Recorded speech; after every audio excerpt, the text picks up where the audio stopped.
am vengeance. I am the Knight. I am Batman. The Batman Arkham games are idolized among the superhero and gaming communities alike, paving the way for Marvel and Insomniac's Spider-Man, and being said to be some of the best superhero media, period. I like Batman, but I wouldn't go as far to call myself an expert on all the lore and bits and pieces of the media. I've played these games a couple times each, so I'm going to be breaking them down and deciding which one of them is the best in my eyes. Also, I have not played Gotham Knights, so while I believe that game takes place in the same universe as the Arkham games, I will not be including it in the video, as I have not played it. So this will just be consisting of the 4 mainstream Arkham games. Let's get started.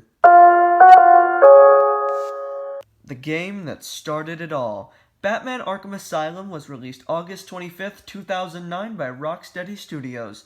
The game follows Batman as he's trapped in an asylum attempting to thwart a plan set by Joker, running into a bunch of other villains from his rogue gallery along the way. A typical weekend for the Caped Crusader. I had watched the Adam West TV show, the Michael Keaton movies, and yes, even Batman and Robin. I'm afraid that my condition has left me cold to your pleas of mercy. But this to me was the best version of Batman, and still is to this day. To this day! We're thrown right into the action with Joker immediately springing his traps, and seeing all the popular villains that we know and love just made me so nostalgic. And Brick. Hello! My favorite villain is Bane, and I would get mad at them for just making him a meathead, but we'll get to that later in the video. This game had an awesome blend of the action that you'd expect in a superhero game, and the creepiness, borderline horror of roaming around in an insane asylum, and the moments with Scarecrow and Killer Croc. Consider my britches soiled. The open world of the asylum itself doesn't have a whole lot of replayability and gets boring really fast when all the side missions are complete, but at the same time, it captures the creepiness of the asylum perfectly. The combat is very well done, and like I said in the intro, it sets the stage for tons of games in the future. There are a few moments where it's kind of janky, and the boss fights get really repetitive, but it's the first game in the series, I'll allow it. Now, for the main story itself, it's okay. Compared to the other games, I prefer the other ones narratively. It's always a treat to see Batman and Joker interactions, and Kevin Conroy and Mark Hamill, they are the characters in my eyes. I just wasn't a fan of the whole idea of Joker using the Titan formula. Throughout the whole game, we get the understanding that it's his goal to derive the serum from Bane's venom and perfect it so he can mass produce it and ship it out to Gotham's villains. And while the whole idea of an army of Bane sounds terrifying, I just didn't get all attached to it. But that's just me. People can have opinions, and I still love the game, regardless. And I'm going to give it an 8.5 out of 10.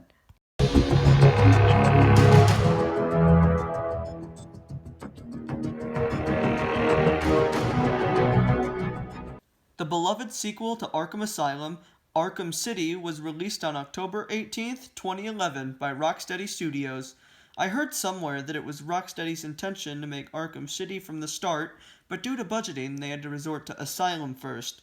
They really stepped up their game with this one. Instead of the Asylum, Batman now has to deal with a whole city that has been repurposed to harboring the villains of Gotham. Infected with Joker's blood, he has to quickly create a cure for himself, while also trying to stop Dr. Hugo Strange from initiating the mysterious Protocol 10. The open world of Arkham City is so fun to glide around and do Batman things. The setting of a giant turf war between 3 fractions, and you're just stuck to your own devices. We got new villain introductions in the forms of Hugo Strange, Ra's al Ghul, and Mr. Freeze, who in my opinion are some of the best portrayals of supervillains we've seen on screen. Freeze is sympathetic, just a trapped man wanting to save his wife, but don't let that confuse you. He is a villain who has done terrible things and will kill you to accomplish his goals. Ra's leads the League of Assassins, wanting Batman to kill him, bone his daughter, and take his place. He feels so sinister, and I want to see more of his past lives with the League, but I feel like part of the intrigue of his character is the mystery. And then there's Dr. Strange, Hugo Strange. Strange is so chilling. While he isn't a villain we see physically or have to beat up, we have to deal with the threat of his Tiger Guards and Protocol 10. His intellect puts Batman on the back pedal for the majority of the game, and I love it.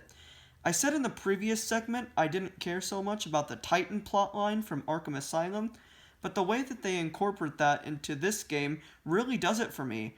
Not only does it raise the stakes with Batman having a venomous STD from Joker, but we get to see a lot more from the Batman-Joker moments that show a different side to their relationship than the bantering villain who gets stopped by the hero. Batman and Joker rely on each other, and in the end, Batman wants Joker to live, and is genuinely distraught when he dies in the end. Spiritually connected to you. I can't deny this hovering feeling. You grabbed my soul. I give this game a 10 out of 10. It's a yearly tradition to replay for me.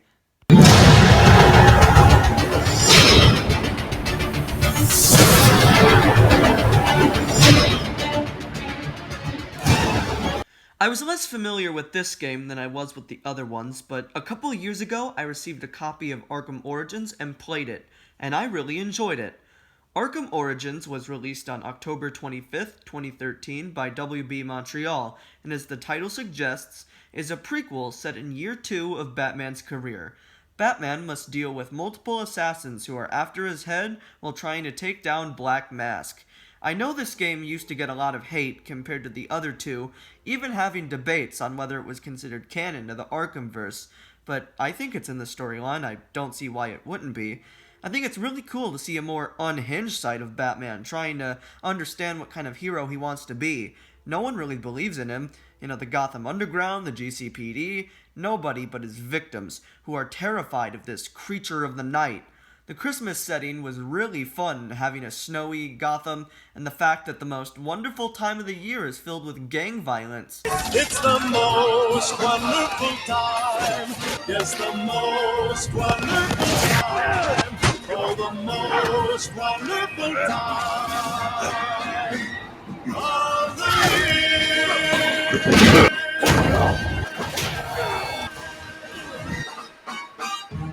The open world of Gotham has a lot of similarities to Arkham City. However, the small changes such as the snow, different models, even the character interactions make it stand out for me. Screw the Pioneer's Bridge though.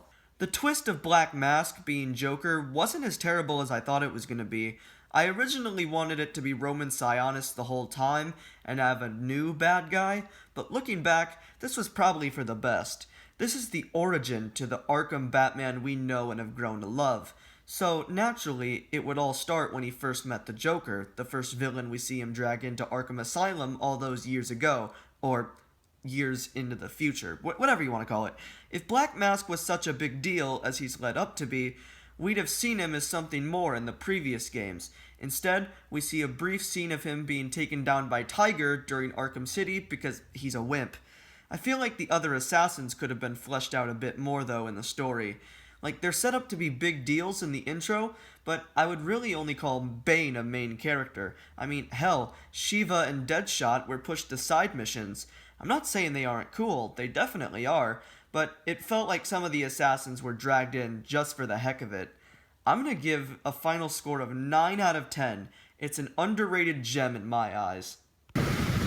This is how it happened. This is how the Batman died. The finale of the Arkham series, Arkham Knight, was released June 23rd, 2015. Just like Origins, I hadn't played Knight the way that I had with Asylum and City, but just like Origins, I was open to it and took it with open arms. However, unlike Origins, I didn't like this one as much as I had expected. Though it was great to see Scarecrow come back into the story after being teased in Asylum and City, and he was phenomenal. Scarecrow is such a great villain, and it's awesome to see him in action. The ending with Batman overcoming his fears and, not becoming Joker, getting his identity revealed and having to initiate the Nightfall Protocol, it was really emotional. Speaking of Joker, Joker appears in this game, or at least a version of Joker inside Batman's psyche.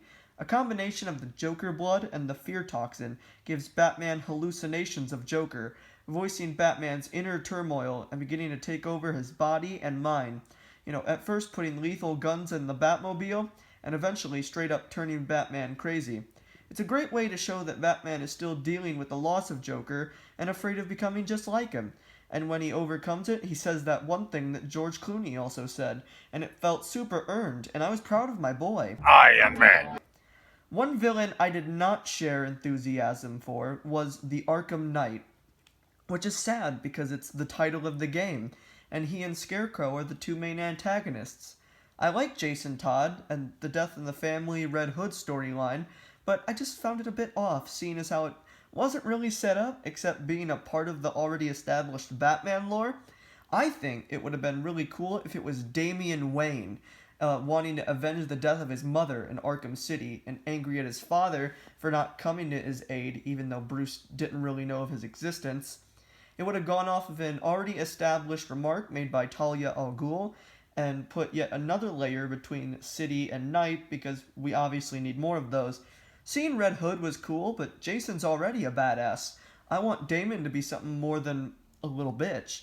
Gameplay-wise, I'm not really a fan of the Batmobile. I like that we get to drive around in it, and, on the occasion I'll take a good tank fight, but it's overused, and it just drives me crazy, just as much as Venom or Fear Toxin.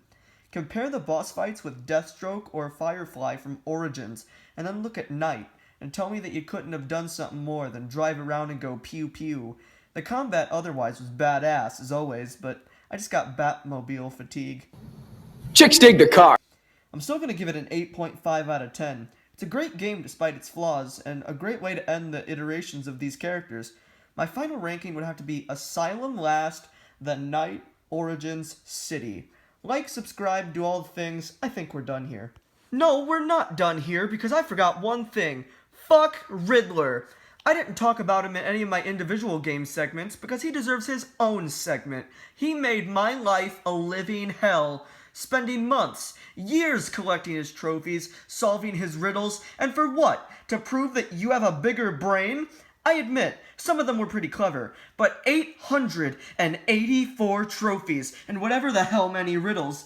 The other villains ranged from malicious, sympathetic, hell, even a little goofy, but they had a charming flair to them. But Riddler, you just pissed me off. This is hardly a surprise. I always knew I was better than you.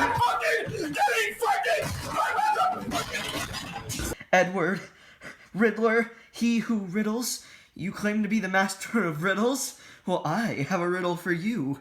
If I drink, I die. If I eat, I'm fine. What am I?